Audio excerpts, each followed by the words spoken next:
Hi friends, welcome to GST updates Telugu.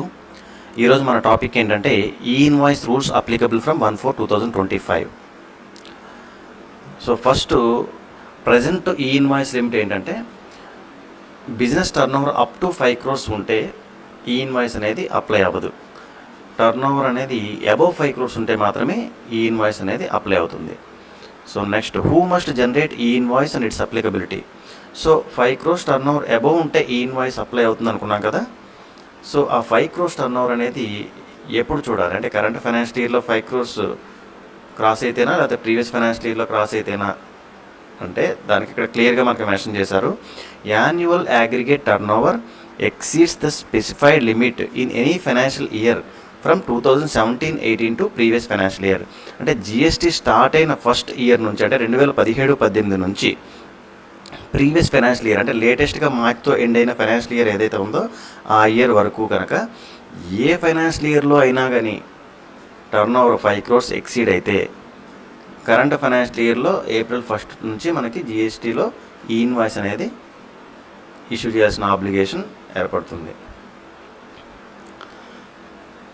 యాక్చువల్గా ఇది ఫస్ట్లో 2020 October 1st మనకి 500 crores అబవ్ టర్నోవర్ ఉన్న వాళ్ళకి మాత్రమే ఈ ఇన్వాయిస్ ఇష్యూ చేయాలని చెప్పి ఫస్ట్ నోటిఫికేషన్ ఇష్యూ చేశారు.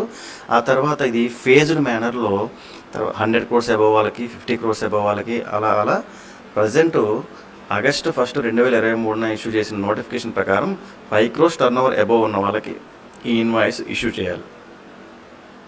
Next, we have crossed the notified turnover in the current financial year, should we upload our invoices. అంటే ఒకవేళ కరెంట్ ఫైనాన్షియల్ ఇయర్లో 5 crores టర్నోవర్ దాటితే ఏంటి అంటే జిఎస్టీ స్టార్ట్ అయిన ఫస్ట్ ఇయర్ నుంచి 2017-18 నుంచి చూసుకున్న ప్రీవియస్ ఫైనాన్షియల్ ఇయర్ వరకు కూడా ఏ ఇయర్ కూడా 5 crores టర్నోవర్ అబవ్ లేకుండా కరెంట్ ఫైనాన్షియల్ ఇయర్లో ఒకవేళ టర్నోవర్ 5 crores దాటితే ఇమీడియట్గా మేము ఇన్వెస్ట్ చేయాలా అంటే అవసరం లేదు. అంటే for suppose previous financial year వరకు ఏ ఇయర్ 5 crores టర్నోవర్ దాటలేదు. ఈ ఫైనాన్షియల్ ఇయర్లో ఏ అక్టోబర్లోనో October 31st వరకు చూసుకుంటే 5 crores టర్నోవర్ దాటింది అనుకో, November 1st మనం ఈ ఇన్వాయిస్ చేయాలంటే అవసరం లేదు. ఈ ఫైనాన్షియల్ ఇయర్లో 5 crores క్రాస్ అయింది కాబట్టి నెక్స్ట్ ఫైనాన్షియల్ ఇయర్లో April 1st నుంచి మనం ఈ ఇన్వాయిస్ ఇష్యూ చేయాలి. అర్థమైంది కదా. Okay, next, what documents are presently covered under e invoicing. Tax invoices, credit notes and debit notes వీటికి మాత్రమే ఈ ఇన్వాయిస్ అనేది అప్లై అవుతుంది. What supplies are presently covered under e invoice. Supplies to registered persons B2B మాత్రమే, B2Cకి e invoice apply అవ్వదు. తర్వాత supplies to SEZ, export, deemed exports వీటికి మాత్రమే ఈ ఇన్వాయిస్ అప్లై అవుతుంది. Next, is e invoice applicable for nil rated or only exam supplies. Nil రేటెడ్కి, only exempt సప్లైస్కి e invoice apply అవుతుందా అంటే అవ్వదు. ఎందుకని అవ్వదు అంటే మనం నిల్ రేటెడ్ సప్లైస్ కానీ హోలీ ఎగ్జామ్ సప్లైస్ కానీ ట్యాక్స్ ఇన్వాయిస్ ఇష్యూ చేయం, బిల్ ఆఫ్ సప్లై మాత్రమే ఇష్యూ చేస్తాం. మనం ఇందాక అనుకున్నాం ఏ డాక్యుమెంట్స్కి ఇన్వాయిస్ అప్లై అవుతుంది. ఇక్కడ 4th పాయింట్లో ట్యాక్స్ ఇన్వాయిసెస్కి, క్రెడిట్ నోట్స్, డెబిట్ నోట్స్కి బిల్ ఆఫ్ సప్లై ఇక్కడ లేదు కదా. సో మనం బిల్ ఆఫ్ సప్లై ఇష్యూ చేస్తాం కాబట్టి నిల్ రేటెడ్ హోల్డీ ఎగ్జాంపుల్ సప్లైస్లో దానికి ఈ ఇన్వాయిస్ అనేది అప్లై అవ్వదు. నెక్స్ట్ 7th పాయింట్లో e invoice mandatory for B2B transactions only.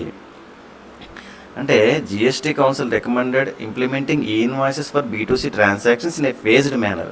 అంటే B2C కూడా ఈ ఇన్వాయిస్ అనేది అప్లై చేద్దాం అనుకుంటుంది, అది ఫేజ్డ్ మేనర్లో తీసుకొస్తారు. But present until now only ఈ ఇన్వాయిస్ అనేది B2B ట్రాన్సాక్షన్స్ మాత్రమే అప్లై అవుతుందన్నమాట. 8th point 30-day e invoice rule from 1/4/2025. ఇది లేటెస్ట్ అమెండ్మెంట్ అనమాట. దీని ప్రకారం ఏంటంటే annual aggregate turnover above 10 crores ఉన్నవాళ్ళు ఇన్వాయిస్ ఇష్యూ చేసిన డేట్ నుంచి 30 days లోపల ఈ ఇన్వాయిస్ చేయాలి. ఆ తర్వాత చేయడానికి ఈ ఇన్వాయిస్ పోర్టల్ కూడా సహకరించదు. మనం 30 days బ్యాక్ డేట్ వరకే వేయగలం ఈ ఇన్వాయిస్ డేటు. అంతకంటే పాత ఇన్వాయిస్కి మనం ఈ ఇన్వాయిస్ చేయడానికి లేదనమాట. యాక్చువల్గా ఇది ఇంతకుముందు 100 crores అబవ్ ఉన్న వాళ్ళకి ఈ 30 days రూల్ అనేది వర్తించేది.